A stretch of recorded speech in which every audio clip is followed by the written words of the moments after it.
కూచిపూడి అన్న పదం కొత్త ఆట నేర్చిందా పాపలాంటి లేత పదం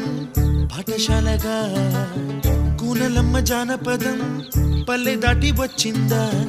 చవళిల జానతనం పాట చూపగా కుంచెలో దాగే చిత్రాలు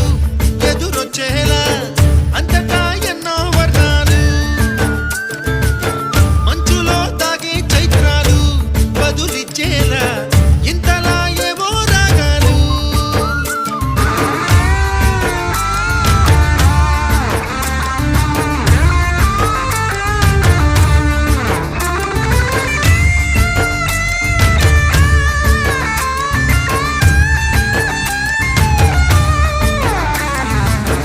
ఆకతాయి సందడిగా ఆగలేని తొందరగా సాగుతున్న ఈ పయనం ఎంతవరకో రేపు వైపు ముందడు